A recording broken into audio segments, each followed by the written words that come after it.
दोस्तों, reserve bank of India ने 1 अप्रैल 2024 से काफी बैंकिंग के रूल्स को चेंज कर दिया है, काफी बैंकिंग के ट्रांजैक्शंस को चेंज कर दिया है। तो अगर आप भी काफी लेन देन रेगुलर बेसिस पे लेन देन करते हैं तो ये वीडियो आप पूरा देखिएगा, नहीं तो कहीं ना कहीं आपको नोटिस आ सकती है। इनकम टैक्स डिपार्टमेंट से डेफिनेटली आपको नोटिस आ सकती है। तो वो क्या रूल्स है, आज इस वीडियो में हम लोग पूरी डिटेल्स में डिस्कस करेंगे दोस्तों। तो अगर आपका सेविंग अकाउंट है या आपका सैलरी अकाउंट है, तो उसके लिए जो रूल्स आरबीआई ने बताया कि आप पर डे, पहले आपको मैं बता देता हूं कि उन्होंने पर डे का लेन देन का क्या लिमिट दिया है। तो पर डे का उन्होंने जो लिमिट दिया हुआ है वो है 2.5 लाख रुपया। तो अब इसको किस तरीके से आपको कैलकुलेट करेंगे, पहले तो मैंने ये बता दिया कि सैलरी अकाउंट या सेविंग अकाउंट की लिमिट बता रहा हूं पर डे की। तो 2.5 लाख रुपया, अब इसमें आपको कुछ पेमेंट्स आई है पर डे, प्लस आपने कुछ पेमेंट्स आपने किया है, लेन देन दोनों को काउंट होता है। तो अगर लेन देन पर डे 2.5 लाख रुपए के ऊपर जा रहा है दोस्तों, तो डेफिनेटली आपको फ्यूचर में नोटिस आ सकती है। अब ये नोटिस से कैसे बचना है वो भी हम लोग लास्ट में डिस्कस करेंगे, तो पूरा वीडियो देखिएगा। तो आपको पर डे की जो लिमिट है आपको उसमें कहीं ना कहीं काम करना है कि ऐसा भी ना हो कि बहुत ज्यादा लेन देन हो रहा है और आपने ये नोटिस करे होंगे कि आपके दोस्त या आपके कोई फैमिली मेंबर्स आप लोग को ये चीज बोलते हैं कि मैं आपके अकाउंट में ट्रांसफर कर देता हूँ, देन उसके बाद तो किसी और को ट्रांसफर कर दे, तो वो चीज में 2 बार ट्रांजेक्शन हो जाता है। पहले आपके पास पेमेंट आया, फॉर एग्जाम्पल 1 लाख रुपया पेमेंट आया, आने के बाद आपने सेम डे वो 1 लाख रुपीज की पेमेंट किसी को कर दिया, तो पर डे आपने 2 लाख रुपए का ट्रांजेक्शन कर दिया, लेन देन की बात हो रही है। तो पर डे आपका 2 लाख रुपया। इसी तरीके से अगर अमाउंट बढ़ा है तो आपकी पर डे की लिमिट भी बढ़ सकती है। समझ में आ रहा है दोस्तों किस तरीके से लेन देन, पर डे का लेन देन दोनों काउंट होगा, जो 2.5 लाख रुपए के ऊपर नहीं जाना चाहिए।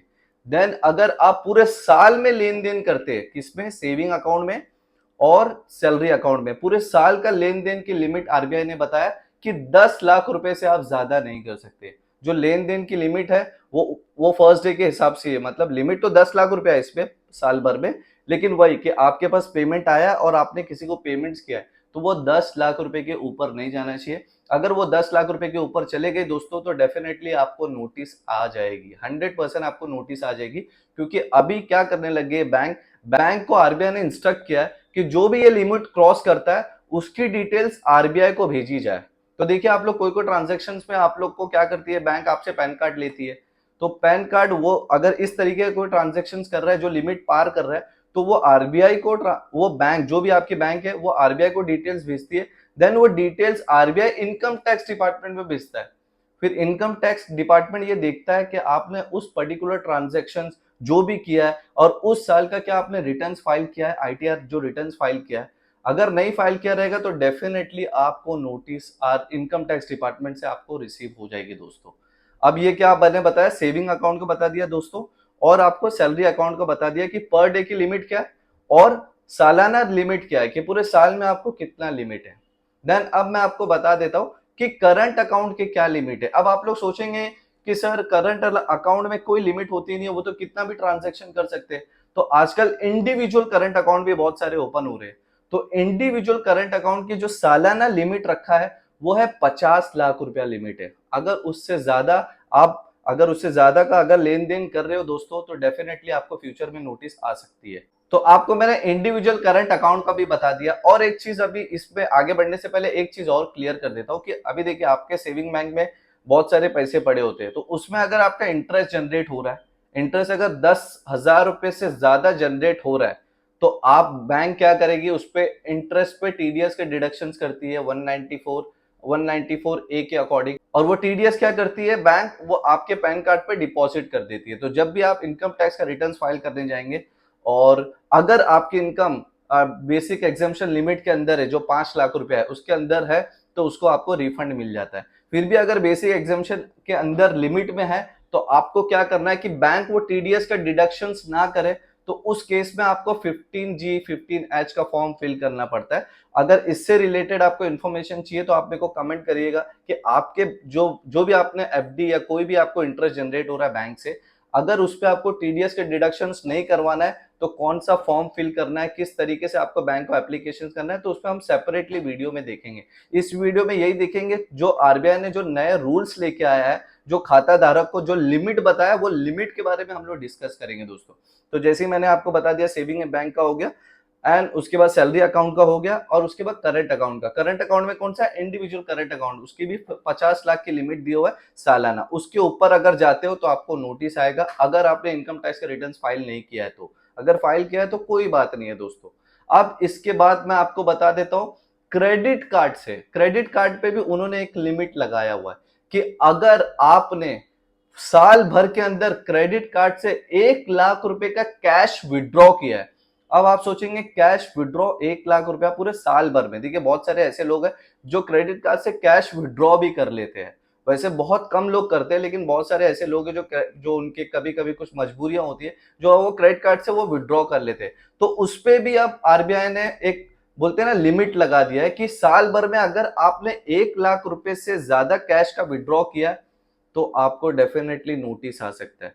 नोटिस आ सकता है, उसके बारे में हम लोग आगे देखेंगे कि वो नोटिस से कैसे बच सकते हैं। मैंने आपको बोला कि एंड में हम लोग देखेंगे उस नोटिस से कैसे बच सकते हैं।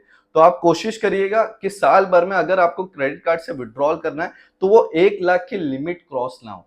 अब ये तो कैश की लिमिट हुई। अब आप सोच रहे कि अगर मैं रिटेल ट्रांजैक्शन करती हूँ, मतलब अगर क्रेडिट कार्ड से शॉपिंग करती हूँ, तो उसकी क्या साल भर की लिमिट है? तो उसकी लिमिट है 10 लाख रुपया दोस्तों। अब 10 लाख रुपए से ज्यादा क्रेडिट कार्ड से आप शॉपिंग नहीं कर सकते हो। अगर आप करते हो तो डेफिनेटली आपको फ्यूचर में नोटिस आ सकता है इनकम टैक्स डिपार्टमेंट में। तो मैंने आपको बैंक का भी बता दिया, सेविंग बैंक हो गया, देन हम लोग सैलरी अकाउंट का देख लिए, करंट अकाउंट का देख लिए। साथ ही साथ अगर, हाँ, एक चीज आप लोग को ये भी डाउट होगा कि करंट अकाउंट का मैंने इंडिविजुअल करंट अकाउंट बनाया बताया, कॉर्पोरेट्स के करंट अकाउंट, तो वो केसेस में क्या होता है दोस्तों, वो लोग अपने इनकम टैक्स के डेफिनेटली रिटर्न फाइल करते हैं और उनको मैंडेटरी है, मतलब उनको तो रिटर्न फाइल करना ही है। तो उनके जितने भी ट्रांजेक्शन होते हैं उनके लिए कोई लिमिट नहीं है, क्योंकि वो लिमिट उनको ऑब्वियसली वो 50 लाख 1 करोड़ के ऊपर के ट्रांजेक्शन होते हैं और वो लोग अपना इनकम को डिस्क्लोज करते हैं, तो उनके लिए कोई लिमिट नहीं है। तो कॉर्पोरेट का अगर करंट अकाउंट है तो उनके लिए कोई लिमिट नहीं है। इंडिविजुअल करंट अकाउंट के लिए 50 लाख रुपीज की लिमिट दी हुई है। अब हम देखेंगे दोस्तों, अगर आपने फिक्स्ड डिपॉजिट बनाया है, मतलब एक फिक्स्ड डिपॉजिट का क्रिएट किया है, तो आप फिक्स्ड डिपॉजिट में कितना इन्वेस्ट कर सकते हैं, कितना सालाना फिक्स्ड डिपॉजिट बना सकते हैं। तो आरबीआई ने उसके लिए भी एक लिमिट दिया है कि अगर आप इंडिविजुअल है तो आप सालाना 10 लाख रुपए से ज्यादा फिक्स्ड डिपॉजिट नहीं बना सकते दोस्तों। देखिए बहुत सारे लोग ऐसे होते हैं कि उनके फिक्स डिपॉजिट 15 लाख, 20 लाख, 50 लाख रुपए होते हैं। तो वो लोग को नोटिस आते हैं, नहीं आते, वो भी डिस्कस करेंगे हम लोग कि उनको नोटिस आते तो वो किस तरीके से डील करते हैं। लेकिन उसकी भी एक लिमिट बता दिया आरबीआई ने कि आप 10 लाख रुपए से ज्यादा फिक्स डिपॉजिट नहीं बना सकते। अगर आप 10 लाख रुपए से ज्यादा सालाना फिक्स डिपॉजिट बनाते हो तो आपको डेफिनेटली फ्यूचर में नोटिस आ सकता है इनकम टैक्स डिपार्टमेंट से। समझ में आ गया दोस्तों?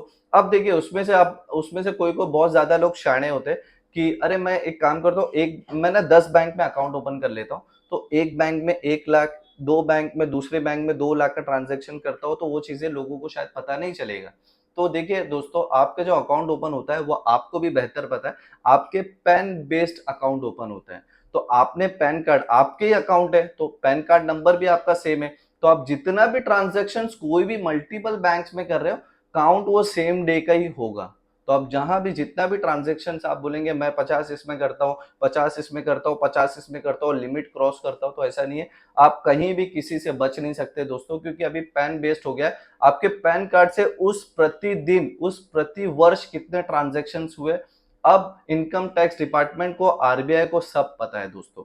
तो आपको नोटिस आ सकता है। अब मैंने हर बार आपको बोला कि नोटिस आ सकता है, नोटिस आ सकता है, तो अब इस नोटिस से बचना कैसे? तो इससे बचने के लिए दोस्तों देखिए, कभी कभी ऐसा होता है कि सर्टेन इमरजेंसी कंडीशंस में आप ये लिमिट क्रॉस कर देते हो, या कुछ सीरियसली कुछ जेन्युइन रीजन है जिसकी वजह से आप ये लिमिट क्रॉस कर देते हो, तो आपको अपना इनकम टैक्स का रिटर्न्स फाइल करना है। और इनकम टैक्स के रिटर्न्स में वो जो भी रिसिप्ट हो रहा है, जो भी आ रहा है पैसा, या तो वो इनकम हो सकती है, या आपकी पर्सनल सेविंग हो सकती है, या किसी भी तरीके का हो सकता है, तो आपको डेफिनेटली वो इनकम में डिस्क्लोज करना है कि वो इनकम है, या फिर आपने किसी से लोन लिया है, या आपने किसी से एडवांस लिया है, आप किसी को पेमेंट्स कर रहे हैं, तो वो सारी चीजें आपको डिस्क्लोज करना रहता है। इवन इनकम टैक्स का रिटर्न्स किस तरीके से फाइल करते हैं, उस पर भी मैंने एक पूरा डेडिकेटेड वीडियो बनाया है, जो डिस्क्रिप्शन में आपको लिंक मिल जाएगा दोस्तों। आप वो देख सकते हैं कि आप अपने घर बैठे ही आपको अपने इनकम टैक्स का रिटर्न्स फाइल किस तरीके से कर सकते हो। कोई सीए, कोई अकाउंटेंट की भी जरूरत नहीं है, आप घर बैठे ही सारी चीजें फाइल कर सकते हो। फिर भी अगर आपको कोई दिक्कत होती है, किसी भी तरीके की क्वेरी है, कुछ क्वेश्चंस आपको पूछना है, तो डिस्क्रिप्शन में मैंने मेरे इंस्टाग्राम की लिंक दिया, आप मुझसे कांटेक्ट कर सकते हैं, पूछ सकते हैं। मैं डेफिनिटली कोशिश करूंगा कि आपके सारे सवालों का जवाब दूं, और इंस्टाग्राम पे फॉलो जरूर कर लीजिएगा दोस्तों। तो अगर आपको नोटिसेस से बचना है दोस्तों, तो क्या करना है आपको, इनकम टैक्स का रिटर्न्स फाइल करना है। अगर आपको सर्टेन कंडीशंस में आप ये लिमिट क्रॉस करते हो, तो आपको इनकम टैक्स का रिटर्न्स फाइल करना मैंडेटरी है। अब मैं ये भी चीज बता देता हूं कि इनकम टैक्स का रिटर्न्स कौन फाइल करता है। देखिए, अगर आपकी सालाना इनकम 2.5 लाख रुपए के ऊपर जा रही है, 2,50,000 रुपए के ऊपर जा रही है, तो आपको मैंडेटरी इनकम टैक्स का रिटर्न्स फाइल करना है। लेकिन इसमें क्या है, बेसिक एग्जेम्पशन लिमिट, मतलब आपको टैक्स कितने अमाउंट तक भरना नहीं है, 5 लाख तक। अगर 5 लाख रुपए तक भी आपकी इनकम है, तो आपको कोई टैक्स भरने की जरूरत नहीं है दोस्तों, आपको जीरो टैक्स भरना है। लेकिन इनकम टैक्स रिटर्न फाइल करने का जो मैंडेटरी कंडीशन है दोस्तों, वो है 2.5 लाख रुपया। भले आपके 2.5 लाख रुपए के ऊपर इनकम है, 5 लाख के अंदर है, फिर भी आपको रिटर्न फाइल करना मैंडेटरी है।